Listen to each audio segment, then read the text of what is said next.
إن الحمد لله نحمده ونستعينه ونستغفره ونعوذ بالله من شرور أنفسنا ومن سيئات أعمالنا من يهده الله فلا مضل له ومن يضلل فلا هادي له وأشهد أن لا إله إلا الله وحده لا شريك له وأشهد أن محمدا عبده ورسوله أما بعد فإن خير الحديث كتاب الله وخير الهدي هدي محمد صلى الله عليه وسلم وشر الأمور محدثاتها وكل محدثة بدعة وكل بدعة ضلالة وكل ضلالة في النار يا أيها الذين آمنوا اتقوا الله حق تقاته ولا تموتن إلا وأنتم مسلمون يا أيها الناس اتقوا ربكم الذي خلقكم من نفس واحدة وخلق منها زوجها وبث منهما رجالا كثيرا ونساء واتقوا الله الذي تساءلون به والأرحام إن الله كان عليكم رقيبا يا أيها الذين آمنوا اتقوا الله وقولوا قولا سديدا يصلح لكم أعمالكم ويغفر لكم ذنوبكم ومن يطع الله ورسوله فقد فاز فوزا عظيما قال الله جل وعلا في كتابه العزيز وفي فرقانه المجيد إن الله لا يغير ما بقوم حتى يغيروا ما بأنفسهم وقال النبي صلى الله عليه وسلم كما رواه أحمد بسند صحيح إنما جعلت الذلة والصغار على من خالف أمري أو كما قال النبي صلى الله عليه وسلم.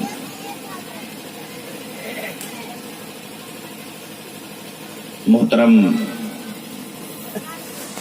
صدر انجمن، صدر جلسہ، اسٹیج پر موجود علماء کرام، معزز سامعین کرام اور پردہ نشین مائیں اور بہنیں،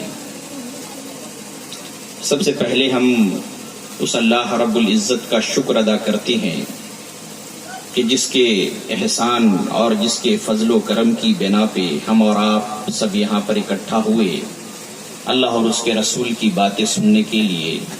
لہذا اس ذات باری تعالیٰ، وہ ذات باری تعالیٰ ہی تمام قسم کی تعریفات کا مستحق ہے، اور لاکھوں کروڑوں درود و سلام نازل ہوں ہمارے اور آپ کے آخری نبی حضرت محمد صلی اللہ علیہ وسلم پر، کہ جن کے اس کائنات میں تشریف لانے سے کفر و شرک کی تمام تاریکیاں چھٹ گئیں اور ہر چہار جانب توحید و ایمان کی کرنیں پھیل گئیں.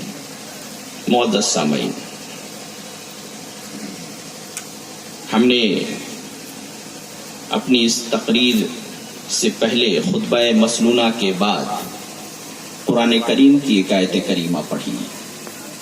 خطبہ مسنونہ ان الحمد للہ نحمدہ ونستعینہ ونستغفرہ، یہ وہ خطبہ مسنونہ ہے جو کہ شریعت اسلامیہ میں علماء کرام، محدثین اعظام، ان تمام کے نزدیک یہ خطبہ مسنونہ کے نام سے جانا جاتا ہے. یعنی یہ وہ خطبہ ہے کہ جس کو نبی کریم صلی اللہ علیہ وسلم تمام موقعوں پہ پڑھا کرتے تھے. جب بھی آپ کو اپنی امت سے خطاب کرنا ہوتا، چاہے وہ نکاح کی مجلس ہوتی یا کوئی بھی، تو آپ ضرور اس خطبے کو پڑھا کرتے. لیکن اسی کے ساتھ ساتھ ایک بات میں آپ کے سامنے ضرور بیان کروں گا، اور اکثر و بیشتر مجلسوں میں اس بات کو میں بیان کیا کرتا ہوں علی وجہ البصیرہ، وہ یہ کہ اللہ رب العزت نے اس خطبہ مسنونہ کے پڑھنے کی توفیق صرف اور صرف اہل حدیثوں کو دی ہے. اہل حدیثوں کے علاوہ جن کی زندگی کا دستور اور منشور قرآن و حدیث ہے، کتاب و سنت ہے، اس کے علاوہ اللہ رب العزت کسی کو اس خطبہ کے پڑھنے کی توفیق ہی نہیں دیتا۔ کیوں؟ اس خطبے کے اندر نبی صلی اللہ علیہ وسلم یہ فرمایا کرتے تھے، اور ہر خطیب جب اپنے بیان کو شروع کرتا ہے تو اسی خطبے کے اندر ایک جملہ پڑھتا ہے، وہ کیا؟ فَإِنَّ خَيْرَ الْحَدِيثِ كِتَابُ اللَّهِ، کہ دنیا کے اندر مختلف قسم کے لوگوں کی باتیں ہیں، بہت ساری کتابیں ہیں، بہت ساری باتیں ہیں، لیکن ان تمام باتوں میں، ان تمام کتابوں میں سب سے بہترین بات اور سب سے بہترین کتاب اللہ کی کتاب قرآن کریم ہے۔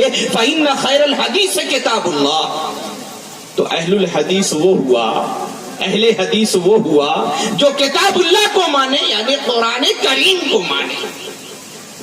تو بھائی جب کتاب اللہ کو مانے اور قرآن کریم کو مانے تو وہ اہل القرآن ہوا، اہل الحدیث کہاں ہوا؟ نبی صلی اللہ علیہ وسلم فرما رہے ہیں کہ فَإِنَّ خَيْرَ الْحَدِيثِ كِتَابُ اللَّهِ، بہترین حدیث پوری کائنات میں اگر کوئی ہے تو وہ اللہ کی کتاب ہے۔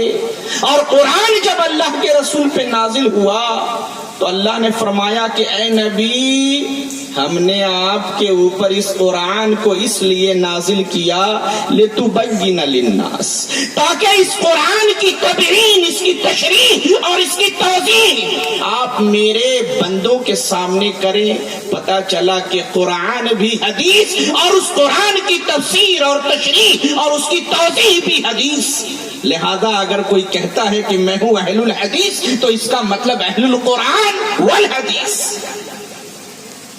اللہ رب العزت نے فرمایا کہ اِنَّا نَحْنُ نَزَّلْنَا الذِّكْرَ، اے نبی ہم نے اس قرآن کو نازل کیا ہے، وَإِنَّا لَهُ لَحَافِظُونَ، اور اس قرآن کے حفاظت کی ذمہ داری بھی میری ہے۔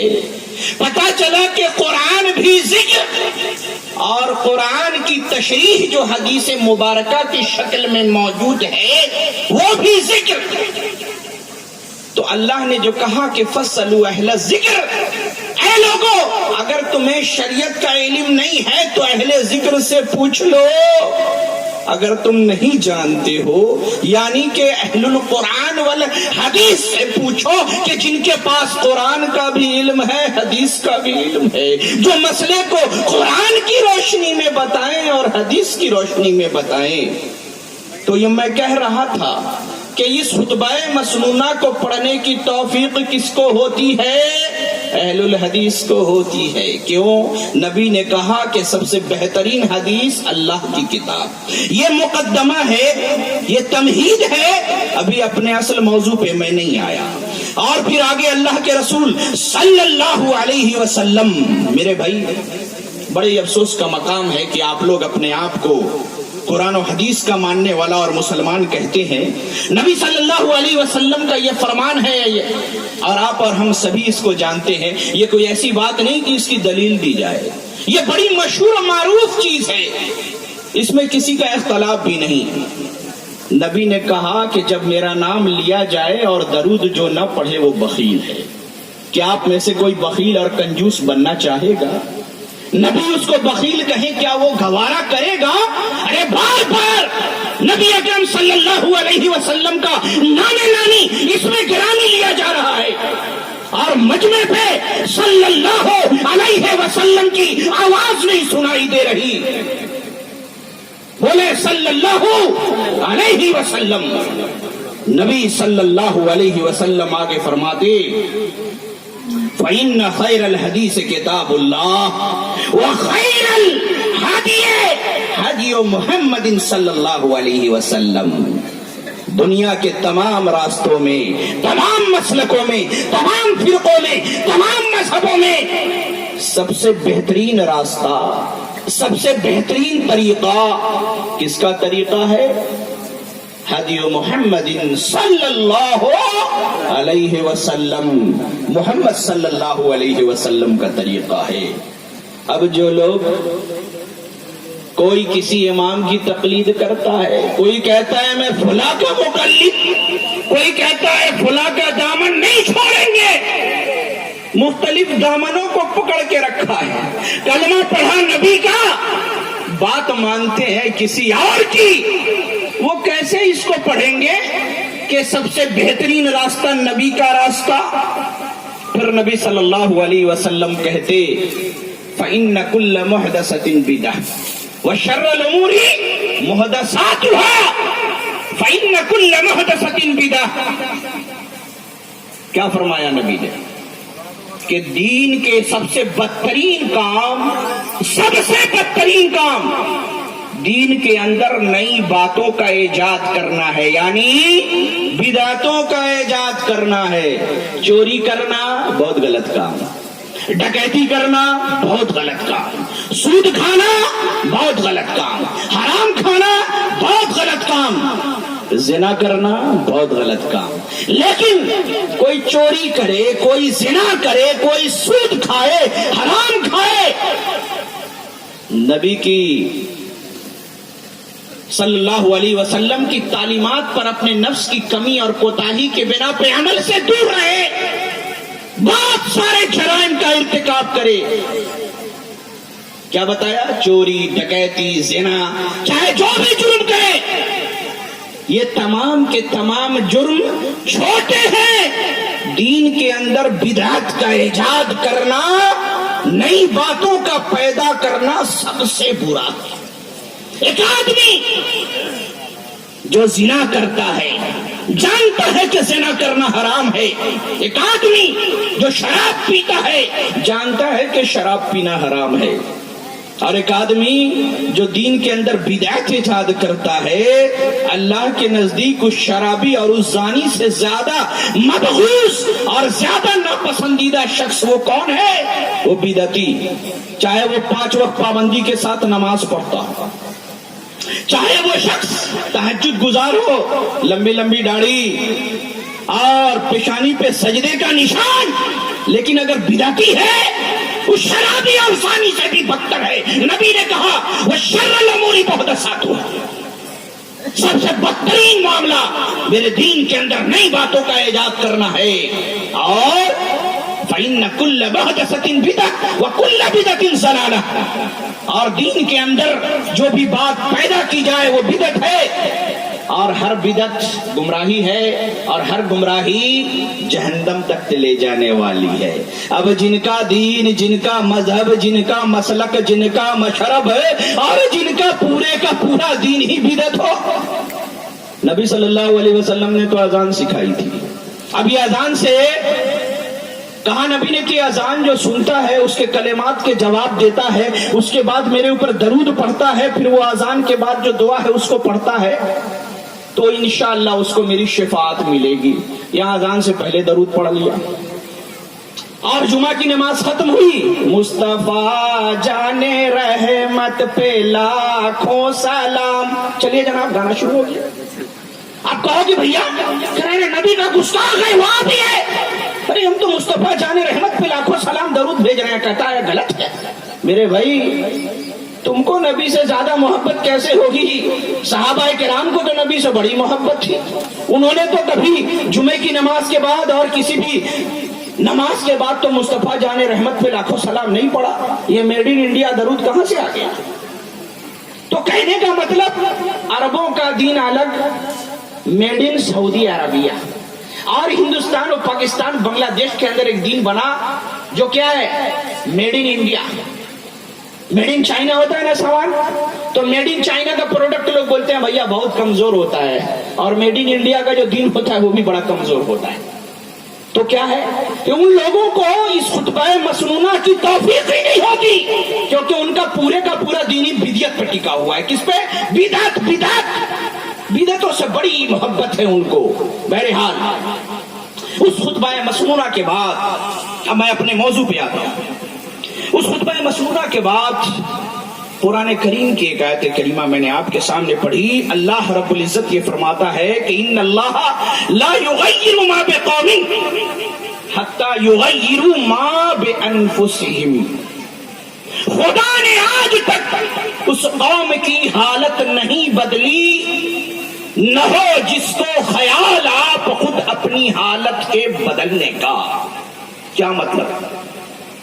اللہ رب العزت کسی بھی قوم کی حالت نہیں بدلتا. ان اللہ لا یغیر ما بقوم حتی یغیروا ما بانفسہم. جب تک قوم اپنی حالت نہ بدلے اللہ رب العزت بھی اس کی حالت نہیں بدلتا. آئے دن اخبارات میں آپ پڑھتے ہیں. ابھی اس پروگرام کے ابتدا میں ہمارے ماننیے بھوتپورو ایم ایل اے صاحب جناب اختر الایمان صاحب آپ کے سامنے بڑی ایمان افروز باتیں کر رہے تھے. ماشاءاللہ ان سے ملاقات ہوئی. انہوں نے جو باتیں کی اس سے پتا چلا کہ مسلم امت کا ان کے اندر کس قدر درد ہے. اللہ رب العزت انہیں اپنے مسلک، اپنے مذہب اور انسانیت کا ایک بے باک سپاہی انہیں بنایا. آمین کہیے. انہوں نے ایک بات یہ کی کہ مسلمان پریشان ہے، حیران ہے. انہوں نے مختلف علاقوں کے دنگوں کا ذکر کیا جو ریسنٹ ابھی چل رہا ہے بہار وغیرہ میں اور مختلف جگہوں پہ. میرے بھائی آپ اخبارات پڑھتے ہیں، میڈیا میں دیکھتے ہیں، پرنٹ میڈیا، الیکٹرانک میڈیا، اور بہت سارے لوگ جو پڑھے لکھے ہیں اخبارات میں مختلف میگزین کے اندر میں آرٹیکل آتے ہیں. وہ کیا کہ مسلمانوں کے پاس ڈاکٹر نہیں ہے، انجینئر نہیں ہے، پروفیسر نہیں ہے، سیاستدان نہیں ہے، مسلمانوں کے پاس یہ ہے وہ ہے. اگر یہ ساری چیزیں دور ہو جائیں تو مسلمان کیا ہوں گے؟ سب ماشاءاللہ سے ایک دم ساری پریشانی دور، سارے ٹینشن دور. مسلمان ایک دم سب ان کو سارے لوگ سیلوٹ کریں گے، سلام کریں گے. مسلمانوں کو کوئی ٹینشن نہیں رہے گی، کوئی پریشانی نہیں رہے گی. کیا یہ کوئی فارمولہ ہے؟ نہیں. اللہ کے رسول صلی اللہ علیہ وسلم پہ جو قرآن کریم کی آیت نازل ہوئی، اللہ کیا فرما رہا ہے؟ اللہ اس قوم کی حالت نہیں بدلتا جب تک کہ وہ اپنی اصلاح نہ کر لے. اصلاح کرنے کا مطلب کیا ہے؟ وہ کون سی چیزیں ہیں جو مسلمانوں کو ذلیل و خوار کر رہی ہیں میرے بھائی؟ ان میں سے چند اہم چیزوں کا میں آپ کے سامنے ذکر کروں گا جن کو اشارے کے طور پر میں نوٹ کر کے لایا ہوں. باتیں تو بہت ساری ہیں، ذہن سے بات نکل جائے گی کس کو بیان کیا کس کو نہیں کیا. سب سے بنیادی چیز جو مسلمانوں کی ذلت و پستی کا سبب ہے وہ یہ غیروں کی نقالی، دوسرے قوموں کے نقش قدم پہ چلنا، اللہ کے رسول صلی اللہ علیہ وسلم کے حکم کی مخالفت کرنا. مسند احمد کی روایت، اللہ کے رسول صلی اللہ علیہ وسلم فرما رہے ہیں انما جعلت الذلۃ والصغار علی من خالف امری. بے شک اللہ رب العزت اس قوم کے اوپر ذلت طاری کر دیتا ہے جو میرے حکم کی مخالفت کرتا ہے. ذلت پستی جس نے بھی نبی کے حکم کی مخالفت کی. کیسی مخالفت؟ مخالفت کی بہت ساری قسمیں ہیں. اس میں ایک سب سے بڑی مخالفت جو اس امت کے اندر پائی جا رہی ہے، جس کے بارے میں اللہ کے رسول صلی اللہ علیہ وسلم صادق المصدوق علیہ السلام نے فرمایا تھا کہ اے لوگو تم لوگ ضرور بھی ضرور یہود و نصارہ کی پیروی کرو گے. نبی صلی اللہ علیہ وسلم نے فرمایا تھا لَتَتَّبِعُنَّ سُنَنَ مَنْ كَانَ قَبْلَكُمْ، تم لوگ ضرور بھی ضرور اپنے سے پچھلے کی امتوں کے طریقوں پہ چلو گے. شبرم بے شبرن، بالشت در بالشت، ذراعم بے ذراعن، اور ذراع در ذراع، حتی لو دخلوا جحر ذب، یہاں تک کہ اگر یہود و نصارہ یعنی اس سے پچھلے کی قوم، ابھی آپ نے یہود و نصارہ کا ذکر نہیں کیا، کہا حتی لو دخلوا جحر ذب، اگر وہ لوگ کسی گوہ کے بل میں گھسے ہوں گے. گوہ کس کو بولتے؟ ایک جانور ہوتا ہے، آپ نے وہ دیکھا ہے بہت ساری جگہوں پہ بیچتے ہیں سانڈے کا تیل. سانڈے کا تیل بیچتے رہتے ہیں کہ تیل میں چمک ہے، لگا لو تو بیماری دور ہو جائے گی. چھپکلی کی طرح ایک بڑا سا جانور ہوتا ہے، بڑے سائز کا، گوہ اسی طرح کا ہوتا ہے. وہ زمین میں بل کھود کر کے چوہے کی طرح رہتے ہیں. نبی صلی اللہ علیہ وسلم فرما رہے ہیں کہ اگر وہ لوگ کسی گوہ کے بل میں گھسے ہوں گے لَدَخَلْتُمُوهُ أَوْ لَسَلَكْتُمُوهُ، تم لوگ بھی اس میں گھسو گے.